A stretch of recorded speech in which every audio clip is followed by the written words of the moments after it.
Hlíðarendi í Fljótshlíð blasir þarna við, en það var þennan stað sem Gunnar Hámundarson sagði forðum þessa frægu setningu.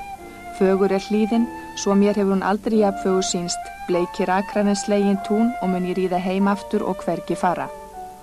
Gunnar á Hlíðarenda var einhver voppfimasti maður sem getið á söguöld, en hann átti stöðum útustöðum og vígaferlum. Nú ríkir hins vegar kyrrðir við Hlíðarenda, kannski fullmikil kyrrð því bærinn í eyði. Öldum saman var Hlíðarendi höfuðból og höfðingjasetur og hér bjuggu margir landsfrægir menn. Meðal þeirra var Gísli Magnússon sýslumaður sem oft var kallaði Vísi-Gísli. Hann bjó hér á 17. öld og þótti mestur höfðingi á Íslandi sína daga. Gísli þessi talinn fyrsti Íslendingurinn sem lagði stund á náttúrufræði við háskóla. Hann var brautryðjandi í kornrækt og ræktun matjurta og flutti meðal annars inn kúmen sem nú útbreidd jurt í Fljótshlíð og víðar. Hann hafði áhuga á málmvinnslu, leirvinnslu, brennisteinsvinnslu og saltsuðu og var langt á undan samtíðamönnum sínum í margs konar framfara viðleitni. Á Hlíðarenda fæddist einnig Þorlákur Þórhallsson biskupinn helgi. Hann lagði hið mesta kapp á það eflavald kirkjunnar og átti í miklum deilum við Jón Loftsson í Odda.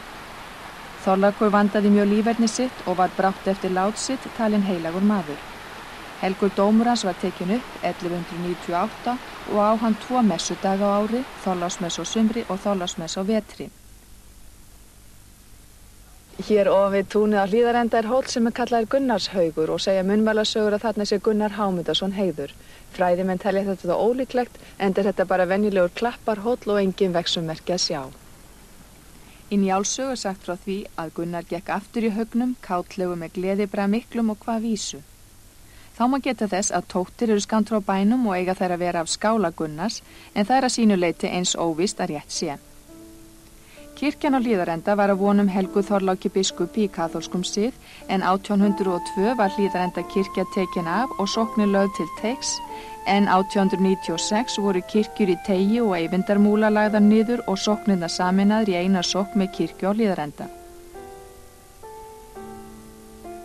Kirkjan hér á Hlíðarenda var restaurað 1897 og hér upp á veggjum eru helgimyndir eftir Ólaf Túbals, bónda og listmálara frá Múlakoti, en meðal góðra gripa í kirkjunni þessi silfurkalekur sem frá miðöldum. Að framansögðu ljóst að Hlíðarendi hefur bæði verið sögusvið blóðura atvika og sögusvið framfara og menningar. Staðarins getið í Landnámabók en það segir á Hlíðarenda hafi Baugur Rauðsson búið nam Fljótshlíð alla.